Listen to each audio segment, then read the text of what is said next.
magnifique, mec. C'est toi qui es beau, mec.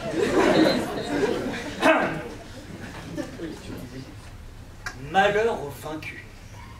Sérieusement. Existe-t-il ce soir un sujet plus cruel ou ironique pour espérer ne serait-ce que caresser l'espoir d'une victoire qu'un sujet dont la principale facette est celle d'une défaite? Spoiler, non. Bonsoir à tous. Je pense que ce concours d'éloquence est l'occasion de se poser les vraies questions.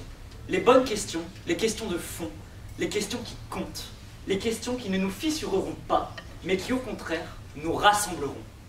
Et c'est pourquoi j'entamerai ma harangue, ou mon discours pour certains, par cette simple et solennelle interrogation que je vous adresse. Y a-t-il des Italiens dans la salle? Il est là! Il est bordel! On fait tu as rappelé un mauvais truc! Non. On est ensemble, mec, on est ensemble. Ils sont stressés, les Italiens, ce soir. Hein, bon, alors, je suis désolé, je vais devoir rappeler un épisode un petit peu douloureux de votre histoire. Bon, il l'a spoilé, le fou. C'était à l'époque des Gaulois. Rome la scintillante, mais surtout Rome la vacillante, s'incline à l'issue d'un siège de 6 mois face aux Gaulois. Le chef des Gaulois, justement, Brennus, bien décidé à humilier les Romains dans un style très raffiné, les incendia d'un tonitruant « Vae victis », malheur aux vaincus.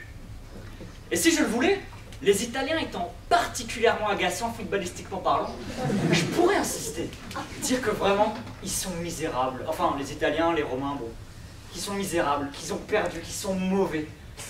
Mais je ne le ferai pas. Je ne le ferai pas car c'était il y a quand même beaucoup de siècles, le 4e siècle avant Jésus-Christ. Je ne le ferai pas parce que ça ferait de moi quelqu'un d'un petit peu névrosé. Et je ne le ferai pas parce que le contexte mondial me pousse à vouloir vous démontrer ce soir que non, la défaite, non. Le contexte actuel me pousse à vouloir me démontrer que non, le malheur ne s'abat pas sur les vaincus. Et d'ailleurs, je souhaite au malheur de se trouver vaincu, hein, histoire qu'il nous laisse un peu tranquille de temps en temps.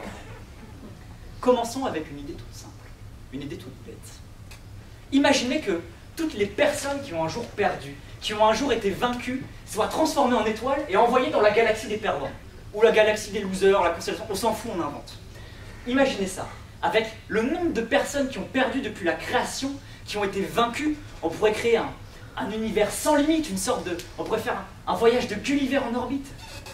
Rien que de penser à tous ces satellites, j'ai une larme d'émotion qui coule le long de ma joue. Le long de ma joue. Enfin, c'était pour vous illustrer le fait que, en fait, on perd tous constamment. Et que le fait qu'on perd tous constamment, ça relativise grandement le malheur qui doit s'abattre sur nous lorsque nous perdons. Car bien naïf est celui qui croit que le vainqueur n'a jamais été vaincu. En effet, si ce soir je suis devant vous, si ce soir je vous parle, ce n'est pas parce que je n'ai jamais été vaincu. Bien au contraire. J'ai été longuement vaincu, mais dans tous les sens, terrible. Avec les filles, j'ai été un colossal vaincu. Laissez-moi vous raconter une histoire parmi tant d'autres. C'était par un chaleureux vendredi soir de novembre, un de ces soirs qui vous invitent à l'amour. J'étais avec l'aimé sous un grand lampadaire. Au-dessus de nous, les étoiles, au-dessous de nous, plus rien, même pas la terre. Le froid invita nos deux corps à se rapprocher un peu, quand soudain, l'aimé me prit les mains, et je fus transporté.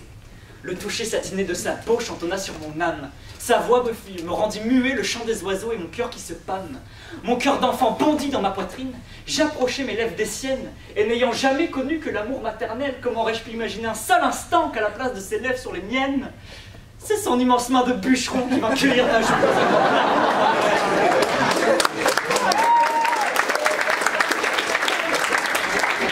Mais bon, c'est pas grave, ce soir je suis là pour vous en parler, ça va, c'est digéré.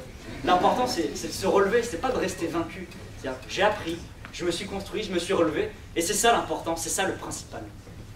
Et c'est d'ailleurs cette idée que Jean de La Fontaine illustre dans la fable des deux coqs. Vae victis martèlent les vainqueurs, alors que Jean de La Fontaine, lui, insuffle aux vaincus la volonté de croire, la force de croire au renversement, au retournement de situation, à la revanche. La révolte latente du coq malheureux se dresse alors devant l'orgueil du vainqueur, et le combat continue. Car qu'est-ce qu'un vaincu finalement, si ce n'est un perdant d'un instant? On n'a pas toujours été vaincu, on n'est pas que vaincu quand on est vaincu. Je veux dire, c'est pas une fatalité.